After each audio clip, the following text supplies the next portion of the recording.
Hello and welcome to Unscripted. I'm Kavitah Waib. Today's featured guest is Andrew Peter Napolitano, otherwise known as Judge Napolitano. He's an American retired jurist and syndicated columnist, a news analyst, a legal scholar, and best-selling author as well, whose work appears in numerous publications like The Washington Post. Now, his X account reads, Judging Freedom, hard-hitting legal political news, defending individual freedoms, respecting the Constitution. Well, that's what we're going to take a look at with him. He joins us now. Judge Napolitano, welcome to Unscripted. Oh, Kabe, my friend, thank you very much for inviting me. It's a pleasure to be with you. The pleasure is all ours here at the program, and I'm going to ask you about this flag or banner on your X account, hard-hitting legal political news, from a man who knows and respects the Constitution and the importance of defending individual freedoms. I'm wondering why you brought that in. Either that obviously ranks very high with you, or you felt maybe a need to highlight it since maybe parts of it, again, this is my just observation, perhaps, that some parts of it are failing, perhaps, American people. The Constitution is failing the American people terribly. It is not followed by any of the three branches of the government. Under the Constitution, only the Congress can impose taxes. We've allowed the president to impose a tax. Under the Constitution, no one can be confined by the government without being brought before a judge for a hearing. The president has denied them hearings. Under the Constitution, only Congress can declare war. Oh my goodness. The Congress hasn't declared war in the U.S. since December 8th, 1941. We fought dozens of wars since then. So the Constitution is regularly disregarded by all three branches of government. Presidents take power from the Congress. Congress looks the other way. The courts let them do it. The court system, of which I was once a part, Kabe, as you know, was intended to be the restraint on extra constitutional behavior, but it often defers to the other two branches, the president and the Congress, and lets them get away with it. My recent column, which comes out tomorrow about the government stealing property, concludes with the lamentable statement that the Constitution, as an instrument of restraint, has been a dismal failure. We pay lip service to it, but the government really rarely complies with it. Well, when you talk about the Constitution that way, it sounds like it's taking a beating from right, center, and left. I don't mean in terms of the political parties, just in general, right? So doesn't that impact Americans? Well, yes. I mean, it impacts Americans to the point where they become disenchanted, don't they? Yes. The argument that I have made, and many of the guests on my show have, is that we don't really have two political parties in the Congress. We have one big government party, which is controlled by the military-industrial complex, controlled by an insidious organization called AIPAC, with which you are probably familiar, which is a foreign lobbying group that lobbies in behalf of the government of Israel, but doesn't have to comply with any of the requirements that other foreign lobbying groups do. And the military-industrial complex assures extraordinary Defense Department budgets. The new budget will be more than $1 trillion a year. That's more than the next 10 countries, including Russia, which has a better army, and China, which has a better navy. That's more than the next 10 countries combined, but the members of Congress are corrupted by the military-industrial complex. They're also corrupted by the donations to their campaigns by the Zionist organizations, which caused them to embrace a genocidal maniac like Israeli Prime Minister Benjamin Netanyahu, as if he were Franklin Roosevelt or Abraham Lincoln. So the Congress is totally corrupted by the influence of money in politics. Very well. Let's take a look at one of the examples, perhaps, that I can name of how the Constitution, maybe in one form or another, is, I don't want to say violated, but not taken to its word. And there was a clip from X that you put on your account where Senator Maggie Hassan asked, what is habeas corpus? And Kristi Noem, the Secretary of Homeland Security, said it's the constitutional right that the president has to remove people from this country, of which he responded that that is not the definition of habeas corpus. Is that the type of violation of Constitution perhaps we're talking about, lawmakers and their interpretation? Yes, Kabe, but it's worse than that because it's gross ignorance on the part of the chief officer of the federal government in charge of the deportations. She doesn't even understand that everybody must be given a hearing before being deported. That's guaranteed by the Constitution. She totally misunderstood what habeas corpus is. Granted, it's a Latin phrase, but it's been around since 1215 in Magna Carta, and then was used again in the Constitution when it was written in 1789. It is the right of every person, not American citizen, but every person, whether citizen or not, who's confined by the government, whether it's for spitting on the sidewalk or murder or illegal entry into the United States, whatever it is, every person confined by the government has the right to be brought before a judge and have the government lay out the evidence against the person and justify their confinement. If this right weren't there, then the government could arrest without trial anybody that it wanted. Now, the fact that she doesn't understand this is extremely lamentable. This Department of Homeland Security, which is not authorized by the Constitution, which was hastily cobbled together in the administration of George Bush and Dick Cheney right after the tragedy of 9/11, has 165,000 police officials that she controls. They don't look like cops. They wear khaki pants and black shirts, and when they arrest you, they wear masks. This is decidedly un-American, but this is the small army that Kristi Noem commands. For her not to understand what the basic laws are is reprehensible.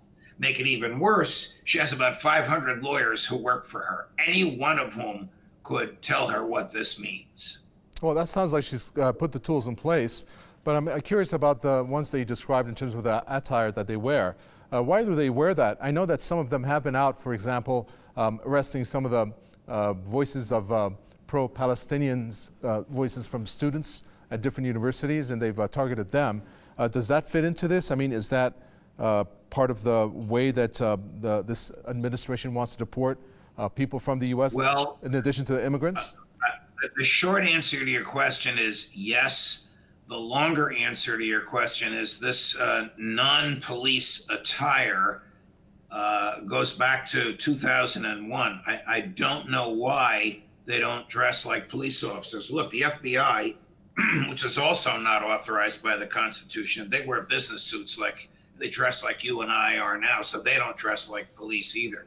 But they also don't go about putting masks on and arresting college students because of what they say.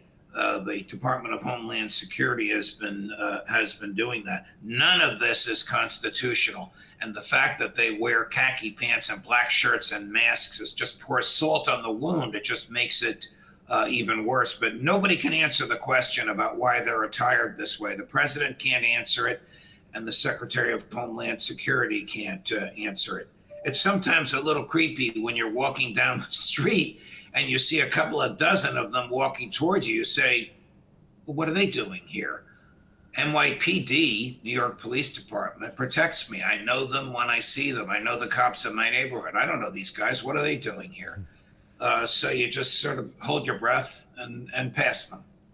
Looking at one of the points you made about the U.S. defense budget, we call it the military budget. I mean, $1 trillion is a lot. Doesn't sound like that has obviously been reduced in any sense of the word, but rather slowly and surely increased to the level and to the numbers that we're looking at now. This attitude of the U.S. or approach by the U.S. to want to spend that much money translates into many different forms. One of them that I want to ask you about is how they feel like they have to police the world. I know this has been asked before, but tell us the different ways how that translates into the 700 or 750, 60 military, posts or centers that they have around the world, and how that actually affects the foreign policy of the respective countries and what kind of control that exerts on the governments there. Well, you put your finger on it. I mean, to fund, at one point it was 903. Nobody really knows what the number is. That's the highest number I saw. But it's at least 800 or 900 military facilities around the world that the Defense Department pays for. To make this even worse, the Defense Department has failed the last 8 audits that it is conducted, it is required to have itself audited by outside auditors. The past 8 years in a row, it has failed, meaning hundreds of billions with a B dollars unaccounted for. Donald Trump has repeatedly said he doesn't want us to be the world's policeman. We're not going to tell others how to live. That the George W. Bush, and this goes back to Woodrow Wilson, but the George W. Bush attitude of we're going to force Western democracy on people as to whom that type of government is alien is no longer the policy of the federal government. However, he says one thing and does another. He still wants to fund all these military operations. We're still in countries that have asked us to leave, and we refuse to leave. Surrounding you now are about 100,000 American troops in about 25 or 30 different facilities. Most Americans don't even know that. What are they doing there? Iran doesn't pose a threat to the national security of the United States. Why do we have all these troops aimed at Iran? I don't think Donald Trump could answer that question if it were put to him. Well, let's take a look at one of the branches of this whole defense operation. In some sense of the word, I'm describing the Israeli regime and the Prime Minister Netanyahu. He obviously is conducting this genocidal war in the Gaza Strip. That's how we describe this war.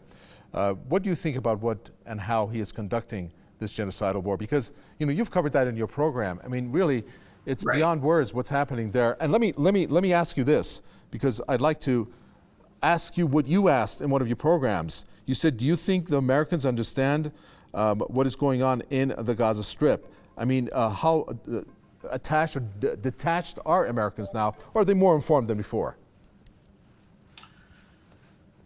I think Americans are slowly beginning to understand what goes on in the Gaza Strip. It is the most horrific slaughter of innocent human beings, genocidal slaughter since World War II. It has transformed the Israeli government into the Nazi-like behavior which they profess to condemn. And nobody seems to be willing to lift a finger to stop it. This week, some of the leaders of European countries, Prime Minister Starmer of Great Britain, President Macron of France, have suggested that they will enter into an embargo and stop trading with Israel. My God, it's too little and too late. We don't even know how many people have been slaughtered. The Lancet, the British medical journal, says it's over 200,000. The Palestinian authorities themselves say that they've conducted funerals for over 55,000. A former member of the Knesset joins with two members of the government, whose last names are Smotrich and Ben-Gvir, and openly call for the murder of Palestinian babies by starvation. It's absolutely mind-boggling, the horrific crimes that are being perpetrated by Prime Minister Netanyahu's government, and it's being funded by the United States taxpayer. Joe Biden was derisively called Genocide Joe, and it really rattled him. Didn't change his policies.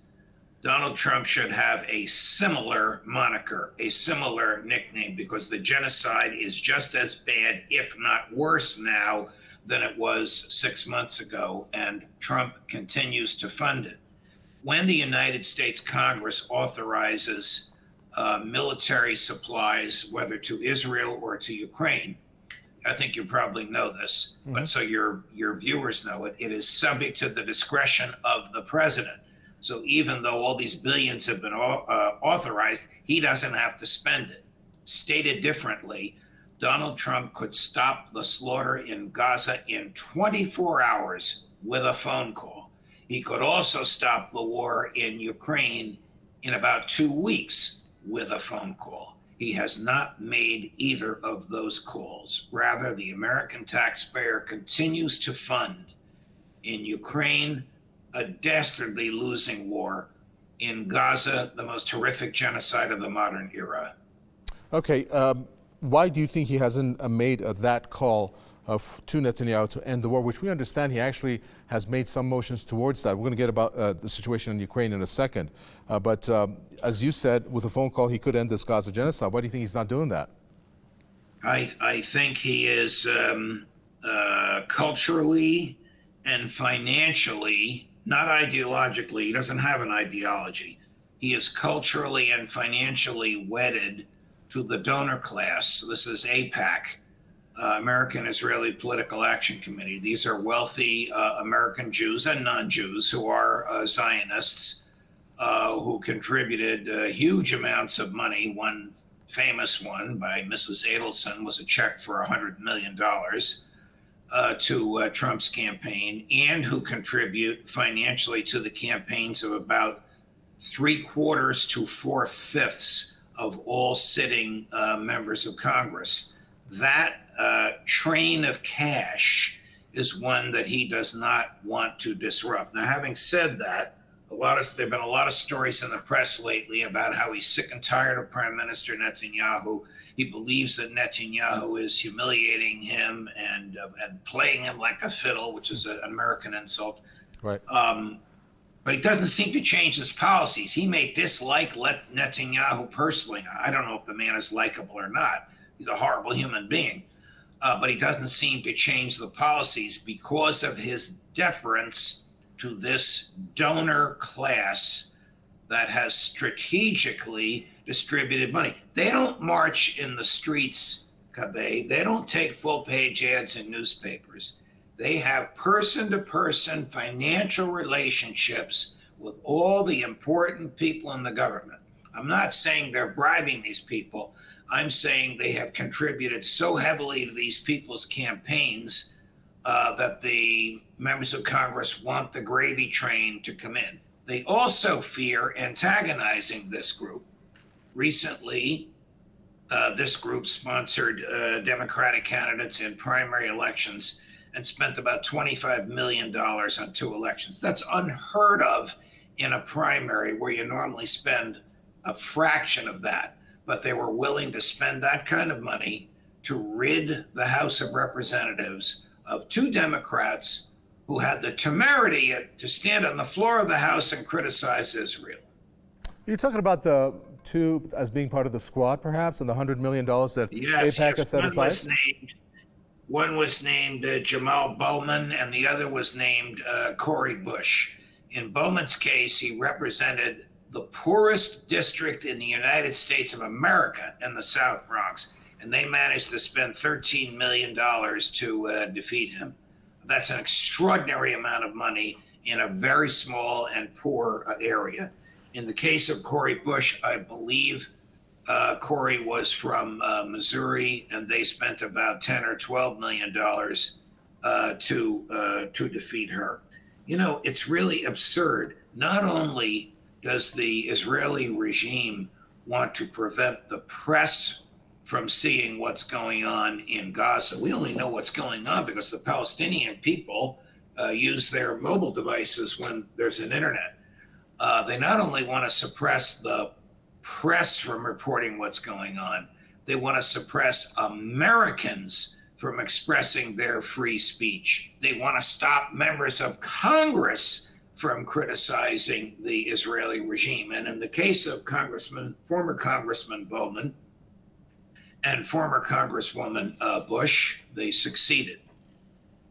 Well, Judge Napolitano, one of the things that really is shocking, aside from the gruesome pictures, videos coming out of the Gaza Strip, which is pretty much broadcast in real time, I'm sure you've heard that before, is how you have the Israeli regime officials coming out with some statements that just really truly becomes shocking. This one coming from Moshe Feiglin, a former MK Israeli parliamentarian. He said, not a single Gaza child should remain in the Gaza Strip. Every child in Gaza is our enemy. Child that you are giving milk to in the Gaza Strip will in 15 years rape your daughters and conquer our children. Does that speak of a truth, or does that speak of how they want to forcibly take over the Gaza Strip and displace the Palestinians? It speaks to the Netanyahu regime. It speaks to an apartheid government. and it speaks to the silence of the West. It's utterly reprehensible that anybody could say anything like that, and very few people would raise a voice against it. As I was mentioning earlier, when Prime Minister Netanyahu addressed the Congress, if you'll permit this little aside, Kabe, his speech was 56 minutes long. He was interrupted 58 times with standing ovations. The longest and loudest standing ovation was when he condemned pro-Palestine voices. He stood where Lincoln and Roosevelt and Reagan stood, in the very same spot, and condemned the First Amendment, condemned free speech, and the Congress gave him a standing ovation. That's what we have here. In Israel, we have mowing the lawn. They have all kinds of euphemisms, but they want to use starvation as a weapon of war. Tom Fletcher, who's the UN High Commissioner of Humanitarian Rights, you're probably familiar with him, reported 2 days ago that 14,000 Gazan babies have 48 hours to live, or they will die of malnutrition. Has anything been done to save them? I don't know the answer to that, but I think if something was done to save them, we would have heard about it. I think you did, though, when we went 4 months into the attack after October 7th of the IOF forces inside the Gaza Strip. We heard about that pier, the floating pier, I think, that the U.S. Army built to the tune of $350 million. Remember that, to bring in aid? Yeah. Which didn't last that long. It was broken up by the wind or something. But what was that all about? I mean, it just seemed like it was a show. That was a crazy idea that Joe Biden's people had. Judge Napolitano, let's move on to another topic here, and that is one that has been flip-flopping, and that has to deal with the war in Ukraine. We have seen how the U.S. President Donald Trump appeared to be on a momentum, I don't know if you agree or not, to reaching maybe some kind of solution, but it seems like that has gone somewhat cold, yet it's back now in terms of the engagement. You seem to think that the Russians' mentality, as you stated, is that it would not and has not historically stopped fighting for the purpose of negotiating. Is that your thought on this in terms of negotiations with Russia? Well, it's my understanding, because the Russians have been steadfast going back to the days of Napoleon, that they will not engage in a ceasefire, which just allows the enemy to regroup and then conduct negotiation. Look, the Ukraine war is an absolute tragedy. Trump is correct that he didn't start it, but he's wrong when he says it's not my war, it's his war now. The whole reason we have the war is because President Biden and then British Prime Minister Boris Johnson dissuaded then President, he's no longer the president, then President Zelensky to reject a treaty. It's 126 pages long. I'm showing my fingers as to how its length, every page of which was initialed, had been negotiated by the Russians and the Ukrainians in Istanbul in February, March, and April of 2022. Boris Johnson said, "Don't worry about it. We got your back. Don't give in to these people." They tore the treaty up, and the Russians began their military operation, and the United States funded the war. The theory of the war was that the Americans could use the Ukrainians as a battering ram with which to drive Vladimir Putin from office. Why do they want to drive Vladimir Putin from office? Because the American public policy thinks it knows what is better for each country than the voters and the leadership of those countries know. And the neocons in the State Department, going back to the Obama years in 2014, when the CIA conducted its coup over the popularly elected Ukrainian president, they all think that they know what's better for Ukraine and for Russia than the Ukrainian and Russian people do. Donald Trump should stick to his initial instinct, which was, I'm not going to fund the war. But under that statute, which makes the delivery of military arms subject to the president's discretion, he has continued arms, ammunition, and intel to support the losing Ukrainian cause. He lamented the other day that the Ukrainians are losing between 5,000 and 6,000 young men a week. That is probably accurate. He should stop it. He should say to Zelensky, we're not giving you any more money. Crimea is Russian. The oblasts are Russian. NATO has no business in Ukraine. Become a prosperous neutral country like Austria or Switzerland. Get out of the Russians' faces. Now, I say to my conservative Republican friends, how do you think we would react if the Chinese entered into a treaty with the Mexicans and China put intercontinental ballistic missiles on the Mexican-Texas border and aimed them at Chicago or New York? Of course we would fight back. That's exactly what Putin is doing. All right. The Iran indirect U.S. talks is the next area we need to get into. And it seems like, based on what the coverage is at least, that there is a challenge for the U.S. to accept Iran's continued enrichment. Based on what I'm looking at over here, that's how it's been presented in the news, in terms of how Witkoff has said that, we will not allow any type of enrichment for Iran's nuclear program, even though Iran is a member of the NPT.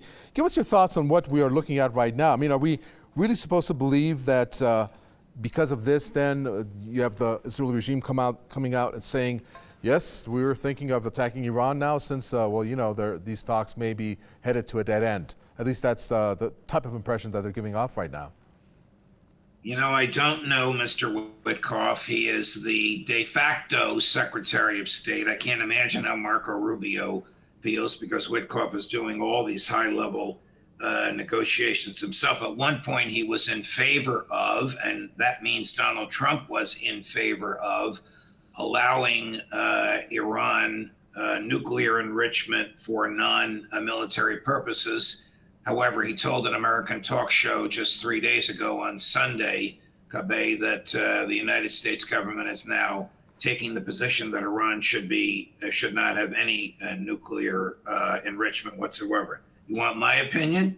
Yes. My opinion is that Iran has every right to build whatever instrument of self-defense it wants to build. It has every right to have nuclear weapons. And if it did have nuclear weapons, it would be a counterweight to those monsters in Tel Aviv who keep threatening to use theirs.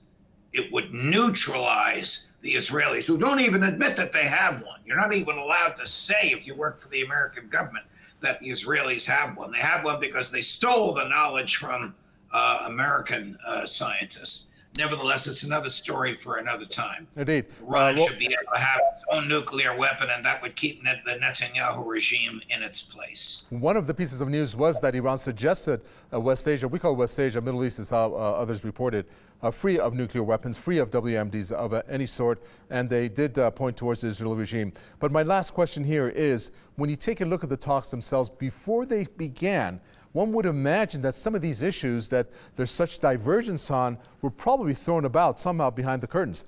I'm just guessing right now, Judge Napolitano, before they would come and for there to then be wide differences. Isn't that, don't you think that should have happened beforehand, before the talks even began?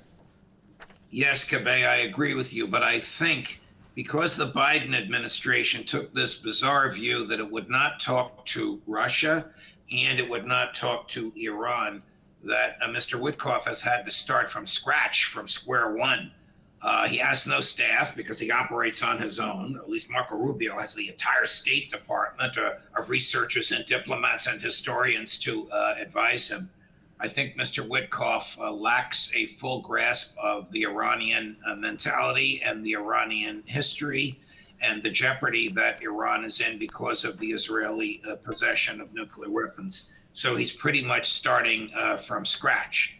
He's not a serious thinker. He is just a clerk, a good clerk, a good negotiator, but a clerk carrying out whatever President Trump wants at the moment. And Trump, of course, keeps changing his mind. Thank you so much, Judge Napolitano. That brings us to an end for this program. It was a real pleasure talking to you and to get acquainted with you as well. Thank you so much for joining us in this edition of Unscripted. It's my pleasure, Kabe. I hope sometime we can do this in person. Indeed. I look forward to that day. Thank you so much. And that does it for this edition of the program. Judge Napolitano's comments in part are derived from the interviews that he's had with many political analysts and also officials. So his introspective on various issues like the Israeli genocide in Gaza or the Iran-U.S. indirect talks gives us an insight of the complexities and challenges involved. Until another edition of Unscripted, I'm Kabe. It's goodbye.